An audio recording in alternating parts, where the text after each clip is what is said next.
மர்மர் இந்த படத்துல நிறைய பேருக்கு நிறைய பிரச்சனை இருக்கு. அவன் ஃபேக் ப்ரமோஷன் பண்றான் ரெப்ரி, ஃபேக் ப்ரமோஷன் பண்றான். நீ போய் சொல்றியாம்லடா, நீ போய் சொல்றியாம்லடா. நோ ரெப்ரி, எல்லாம் ஆடியன்ஸ் தான். சரி, நீ காசு கொடுத்து படம் பார்க்குற, அந்த படம் நல்லா இல்லைன்னா நீ என்ன பண்ணுவ? இந்த மாதிரி ஃபேக் ப்ரமோஷன் பண்ணி சம்பாரிச்சிக்குவேன். ஆனா எனக்கு இந்த படத்தோட டைட்டிலே ஒரு பிரச்சனை இருக்கு. மர்மர் அப்படின்னா என்ன? முணுமுணுக்கிறது, அதான் கிசு கிசுன்னு பேசுறது. கிசு கிசுன்னு பேசுறது. இந்த படத்தோட இந்த டைட்டிலுக்கும் இந்த படத்துக்கும் எந்த விதமான சம்பந்தமும் இல்லை. அவன் சாவலுக்கும் எனக்கும் எந்த சம்பந்தமும் இல்லை. எம்யூஆர் பரவாயில்ல, இங்கிலீஷ் பிக்கப் ஆயிடுச்சே பாஸ். ஏதோ முர்முர் படமா, உங்களை ரோஸ் பண்ண சொல்றாங்க. ஏய், இந்த படமா? யாரு படம் பாஸ் அந்த முர்முர்?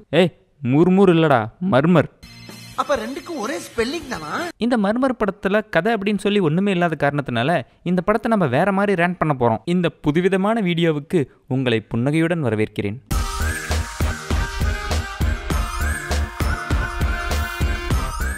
இந்த மர்மர் படத்தை வந்துட்டு இந்தியாவோட ஃபர்ஸ்ட் ஃபவுண்ட் ஃபுட்டேஜ் ஃபிலிம் அப்படின்னு சொல்றாங்க. முதல்ல இந்த ஃபவுண்ட் ஃபுட்டேஜ் ஃபிலிம்னா என்னன்னு சொல்லுப்பா. இந்த ஃபவுண்ட் ஃபுட்டேஜ் ஃபிலிம்னா எங்கேயாவது விளாக் எடுக்கிறேன் அப்படின்னு சொல்லி கேமரா தூக்கிட்டு சுற்றிருப்பாங்க. அப்படி சுற்றிட்டு இருக்கும்போது பேய் அடித்து செத்துருப்பாங்க. அவங்க செத்து போனதுக்கப்புறம் அந்த கேமராவெல்லாம் பொறுக்கி கொண்டு வந்து எடிட் பண்ணி வீடியோ போடுவாங்க. இல்லை அதை வந்துட்டு ஒரு மூவியாக ரிலீஸ் பண்ணுவாங்க.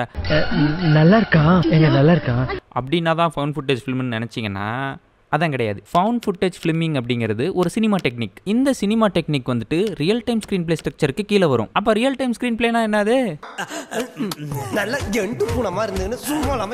இந்த ரியல் டைம் ஸ்க்ரீன் பிளே ஸ்ட்ரக்சர்னா என்னன்னா, ஃபாஸ்ட் மோஷன் வராது, ஸ்லோ மோஷன் வராது. ரியல் டைமில் அங்கே என்ன ஷூட் பண்ணுறாங்களோ அதுதான். எக்ஸாம்பிளுக்கு இந்த சிங்கிள் ஷாட்டில் ஒரு படத்தையே எடுத்து முடிப்பாங்க இல்லையா, அந்த மாதிரி படங்கள். எக்ஸாம்பிளுக்கு நம்ம ஊர் இரவின் நிழல், அதுக்கப்புறம் யுத்தகாண்டம், இந்த படம் எல்லாமே ரியல் டைம் ஸ்க்ரீன் பிளே கீழே வரும். இந்த ஃபவுண்ட் ஃபுட்டேஜ் ஃபிலிமிங் டெக்னிக்கை வந்துட்டு நிறைய ஹாரர் படங்களுக்கு மட்டும் தான் யூஸ் பண்ணியிருக்காங்க. ஸோ ஃபவுண்ட் ஃபுட்டேஜ் ஃபிலிம் அப்படிங்கிறதையும் எழுதவும் செய்வாங்க, இயக்கவும் செய்வாங்க. செத்து போன வேட்டி போய் கேமராலாம் தூக்கிட்டு வந்து அதில் இருக்கிற ஃபுட்டேஜை வச்சு அப்படிலாம் பண்ண மாட்டாங்க. கேமரா வாடகைக்கு நீங்க தானே? ஆமா. கேசட்ட மறந்துட்டீங்க. ஐயோ, இதுல எதுவுமே பதிவாயிருக்காதே. ஸோ இந்த ஃபவுண்ட் ஃபுட்டேஜ் அப்படிங்கிறது வந்துட்டு ஒரு சினிமா டெக்னிக் தானே ஒழிய போய் கண்டெடுத்த காணொலி அப்படின்றான் கிடையாது. இன்னமும் நீங்கள் என்ன நம்பலனா கேஸ்டிங் போய் பாருங்க. அவங்களோட பேரையும் படத்தில் அவங்க என்ன ரோல் பிளே பண்ணாங்கன்ற பேரும் இருக்கும். இப்போ இந்த படத்தோட ஃபேக் ப்ரமோஷன் அதுக்கப்புறம் ரிவ்யூஸை பார்க்கலாம். ஏமாத்தி போட்டாங்க பெரியப்பா.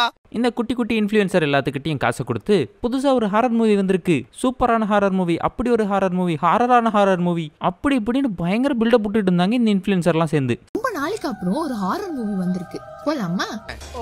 நான் ரொம்ப தைரியமானவன், பேய் படத்தை பார்த்தா பயப்பட மாட்டேன் அப்படின்னு சொல்லிட்டு சின்ன வயசுல இருந்து நானே என்ன ஏமாத்திட்டு வந்திருக்கேன்.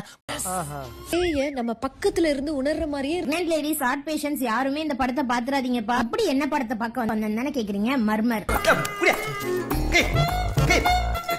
சப்தம் படம் ரிலீஸ் ஆனப்போ சத்தத்தையே காணுமே, எங்கே போடுங்க போய் இந்த படம் அப்படி இருக்கு, படம் இப்படி இருக்கு அப்படின்னு கூவி கூவி வித்துட்டு ஆடியன்ஸ் எல்லாத்தையும் தேட்டரில் வர வச்சு ஏமாற்றி போட்டு, ஏங்க சும்மாலாம் இந்த படம் 4 கோடி அடிக்காதுங்க, நீங்கள் பார்த்த தேட்டரில் சவுண்டு சரியில்லை. என்னது? வேற யாரும் இல்லை, நம்ம தியேட்டர் ஆப்ரேட்டர் இல்லை. இவங்க படத்தோட பார்த்ததுலேருந்து ஒரே வாந்தியாக எடுத்துட்டு இருக்கான். இவங்க வந்துட்டு காசை வாங்கிட்டு படம் நல்லா இருக்குன்னு உருட்டிடுவாங்க. நாம படத்தை பார்த்துட்டு என்னடா படம் பார்த்த நல்லாவே இல்லைன்னு நாம சொன்னா உனக்கு படம் பார்க்க தெரியலன்ட்டு போயிடுவாங்க. படம் பார்க்கறதுக்கு ஏதாவது கோர்ஸ் இருந்தா சொல்லுமா, வந்து கற்றுக்கிட்டு போகிறேன். நம்ம உண்மையை சொல்லணும்னா ஃபவுண்ட் ஃபுட்டேஜ் ஃபிலிம் இந்த மாதிரி தான் இருக்கும். இந்த படத்தை ஆஹா ஓஹோ அப்படி இப்படின்னு பில்டப் பண்ணி ஃபேக்கான ப்ரமோஷன் பண்ணி நம்மளை மிஸ்லீட் பண்ணி கூப்பிட்டு போயிட்டானுங்க. நீங்கள் கொடுத்த பில்டப்புக்கு அங்கே ஒன்றும் இல்லைன்னா டவுசர் வர தானே செய்யும். பேசாமல் இந்த படத்தை ஒரு அவார்டு படம்னு சொல்லியிருக்கலாம், அடி வாங்குறதுல இருந்தாவது தப்பிச்சிருக்கலாம். இப்போ இந்த காசை வாங்கிட்டு ரிவ்யூ போட்டவங்க எல்லாம் ஆஹா ஓஹோன்னு பெருமை பீத்தாம படம் வந்துட்டு புதுசாக முயற்சி பண்ணியிருக்காங்க, படம் ஓரளவுக்கு நல்லாவே இருக்குது அப்படிங்கிற டோனில் பேசியிருந்தாங்கன்னா வேர்ட் ஆஃப் மவுத் நல்லா போயிருக்க கூட வாய்ப்பு இருக்குது, இல்லைன்னு சொல்ல முடியாது இல்லையா. ஆனால் இவங்க ஃபேக்காக ப்ரமோஷன் பண்ணியே அடி வாங்கிட்டாங்க. இவங்க பண்ண ப்ரமோஷன் மட்டும்தான் ஃபேக்கான்னு கேட்டிங்கன்னா படத்தை ஆரம்பிக்கும் போதே ஒரு பொய். அந்த கண்டெடுத்த கேமராலேருந்து 7 மணி நேர ஃபுட்டேஜை பார்த்துட்டு காவல்துறையே கதிகலங்கி போயிருச்சான். அந்த காவல்துறையே கதிகலங்கின அந்த வீடியோ தான் இப்போ உங்களோட பார்வைக்குன்னு சொல்கிறாங்க. அக்காட்சிகள் காவல்துறையையே கதிகலங்க வைக்கும் அளவிற்கு அமானுஷ்யமாக இருப்பதாகவும் கூறப்படுகிறது.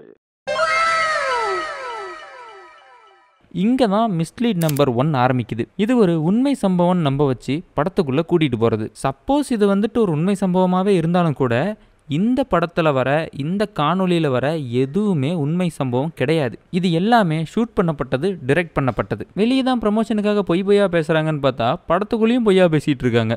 அவன் போய் சொல்றான் ரெஃப்ரி, அவன் போய் சொல்றான். 2 பசங்க 2 பொண்ணுங்க 4 பேர் சேர்ந்து கைஸ் நாங்கள் பேயை கண்டுபிடிக்க போகிறோம் கைஸ்னு கிளம்புறாங்க. இவர் பேர் மெல்வின், இவர் பேர் ரிஷி. தலைவனுக்கு தமிழே கொஞ்சம் ததக்கா தான்.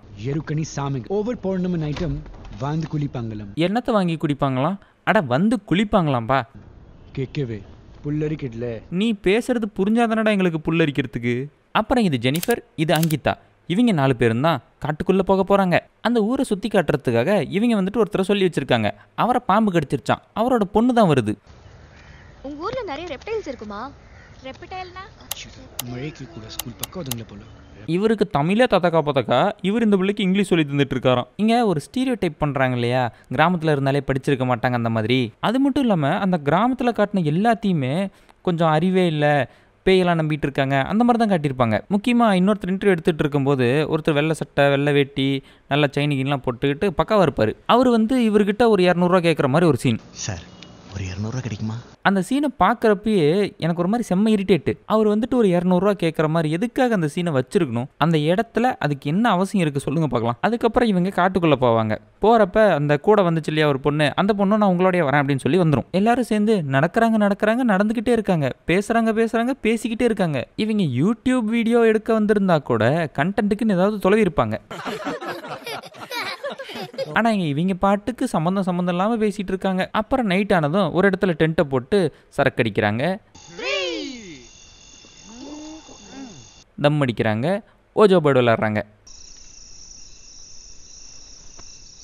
இவன் போய் வீடு அடிக்கிறதெல்லாம் காட்ட சொல்லி யார் கேட்டா? அதுக்கப்புறம் அந்த காந்தா பொண்ணை பேய் கொன்னுபிடும். அடுத்த நாள் அங்கே இங்கேன்னு சுற்றிட்டு மறுபடியும் டென்ட் போட்டு வந்து உட்காந்துருவாங்க. இதில் தூங்குறப்ப தலைவன் பண்ணுற சில்மிஷம் வேற. 2 பசங்க 2 பொண்ணு இருக்கீங்க, 2 டென்ட் எடுத்துகிட்டு வந்திருக்கலாம்ல. அவன் கிஸ் அடிச்சதும் இந்த ஜெனி பொண்ணு அளந்துக்கிட்டே வந்து உக்காந்துரும்.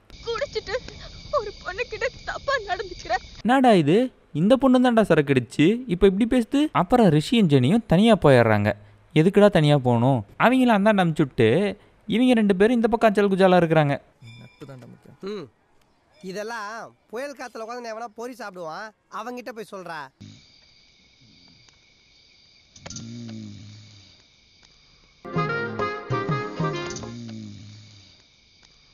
இவன் டென்ட் ஜிப்பை க்ளோஸ் பண்ணிட்டு வந்து படுத்தா யாரோ ஒருத்தர் ஓப்பன் பண்ணுறாங்க.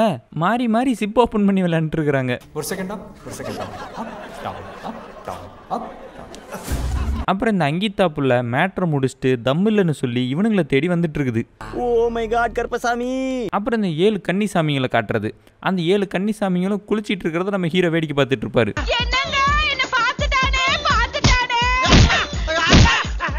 அதுக்கப்புறம் ஒருத்தரையா இந்த பேய் முடிச்சு தள்ளிரும். இந்த படத்துக்குள்ள ரோஸ்ட் பண்றதுக்கு கூட கண்டென்ட் இல்லை. சொல்லப்போனால் இது படமே இல்லை, இதை தேட்டர்லேயே ரிலீஸ் பண்ணியிருக்க வேணாம்.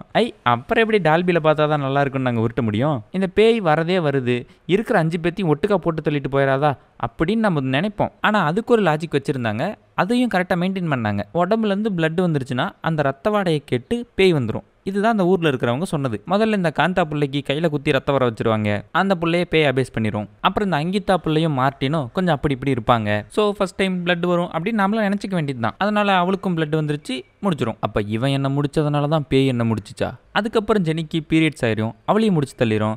இந்த நாய்க்கு காலில் ஆணி குத்திரும், அவனையும் முடிச்சு தள்ளிடும். அப்புறம் இந்த மார்ட்டின் பேயில அந்த பேயே அடித்து ரத்தம் வர வச்சு சாவடிச்சிரும். இந்த படத்தை இப்படி ப்ரமோஷன் பண்ணாமல் ஒரு அவார்டு படம் ப்ரமோஷன் பண்ணியிருந்தாங்கன்னு வைங்களேன், கொட்டுக்காளி மாதிரி கொட்டு வாங்காமே இருந்திருக்கும். சரி, நான் இத்தோட இந்த வீடியோவை முடிச்சுக்கிட்டு உங்களிடமிருந்து விடைபெறுகிறேன். நன்றி, வணக்கம். That's it.